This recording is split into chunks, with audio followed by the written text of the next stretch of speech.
Hello, everybody. My name is Douglas Arnold Armstrong. I'm the official head honcho here at Happy Texas Reviews. Thank you if you guys are watching the live stream. For you guys who are just watching after the stream ends, thank you guys also so much for watching. Make sure you guys like, subscribe, join up as a group member if you have not already.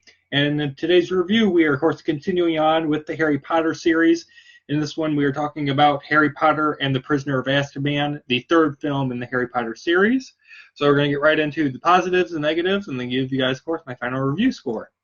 So Prisoner of Azkaban is the 2004 Harry Potter film. It's about 2 hours and 22 minutes long. And I got to say off the bat, this movie was a drag to watch. I like the fact that in this film, Harry Potter still feels a lot like an outsider. What's so funny, Devin? Harry Potter still feels like an outsider. I like the fact that the series is finally getting darker. Chamber of Secrets and Sorcerer's Stone, they kind of played it safe where Harry Potter was just trying to be a little bit child-friendly and slowly build into the darkness. This film just goes full-blown darkness with werewolves and demons and other stuff. Personally, my favorite part of this whole film and the book is the magical bus. The whole meme of "it's gonna be a bumpy ride" is in this movie, and I really enjoyed it. Harry Potter's guardian family, they finally start to get what's coming to them, and we get to see Harry Potter's guardian aunt, and she kind of turns her into a balloon. It was hilarious. Still funny to see that. I like the fact that the cast in this film, they're much older, and they're also much wiser, which I really enjoyed seeing, unlike the past two films. And with that, their acting has definitely improved, which I appreciated.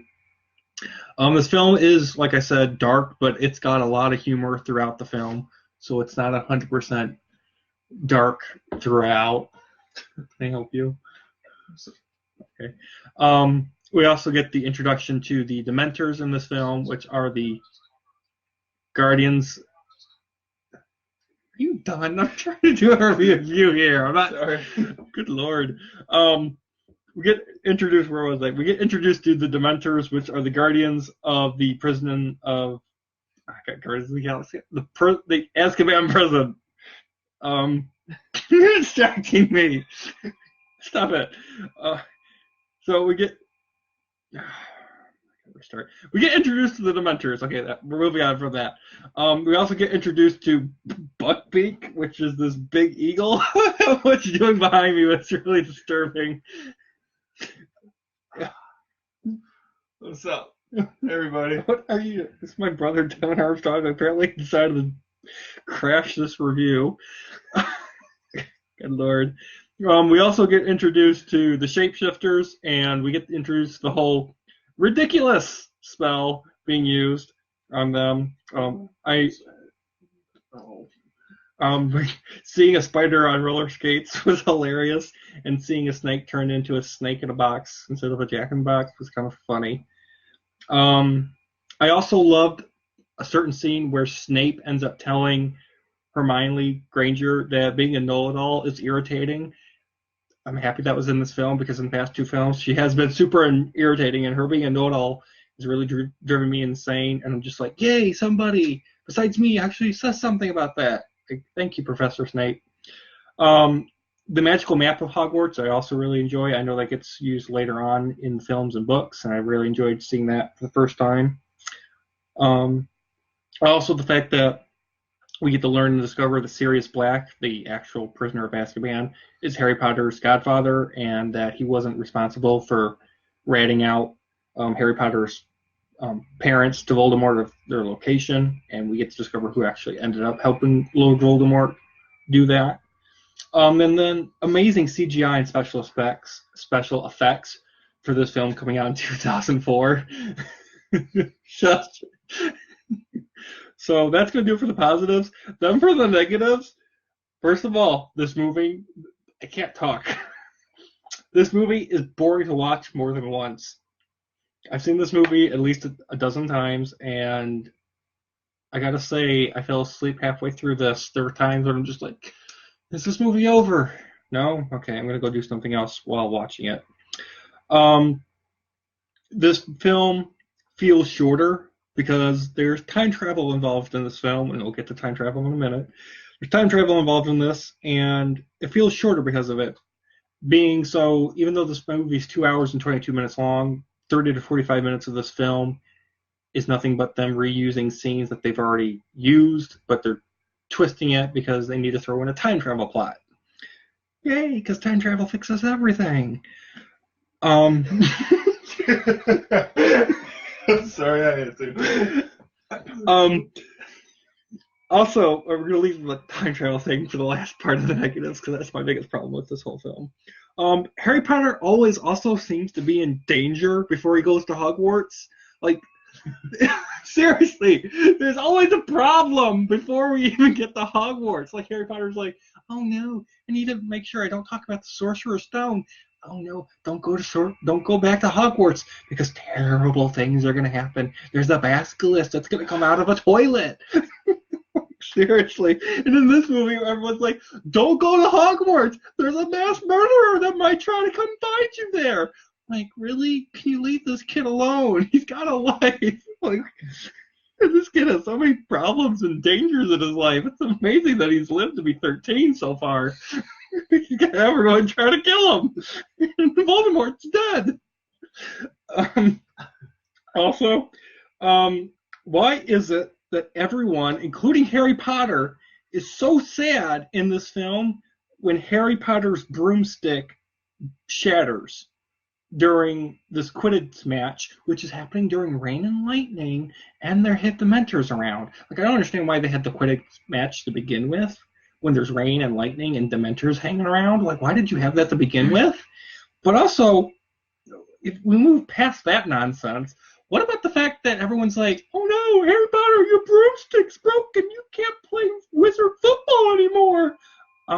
Did everyone magically forget that Harry Potter has an inheritance of a vault full of wizard gold sitting in a bank? He can afford to get another one, people! Quit your whining! I swear that the professor that was in Chamber of Secrets must have used a memory potion on everybody and made everyone forget that. Also, why did they need to attempt to kill Buckbeak in this film instead of just, like, I don't know, banishing him out of Hogwarts? Like, why did they need to kill Buckbeak? Why couldn't they be like, Hagrid, I need you to take him back to where you got him from and leave him there? He just can't be here at Hogwarts. Why did they need to take his head off, or at least attempt to do so? Because time travel solves everyone's problems. Also, and then, how is it that crystal balls, and don't give me this BS that it's magic. Why is a crystal ball able to go down a flight of circular stairs and not break and shatter into pieces? Please explain. And don't give me the fact that it's magic and it's protecting my magic, because that's just dumb, if that's your excuse. And then, lastly, the biggest negative I have with this whole movie, and you guys gotta know this was coming, because you guys know how much I hate movies with time travel nonsense. especially if the purpose of the film is not about time travel and they throw it in there just because they can.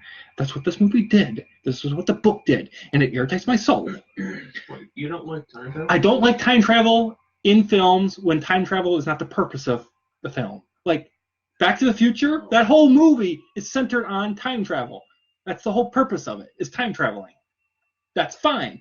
But if a movie is not supposed to have time travel in it, and they use time travel as a clutch to fix problems, like in Avengers Endgame, they literally have to use time travel to fix the problems of Thanos. Like, that's the only solution. They couldn't think of anything else. Problem in Prisoner of Azkaban is they needed to use a time travel magical device that Hermione magically just gets from somebody. Very convenient. She got it from Professor Dumbledore. Yeah, very, very, very convenient that this device actually exists.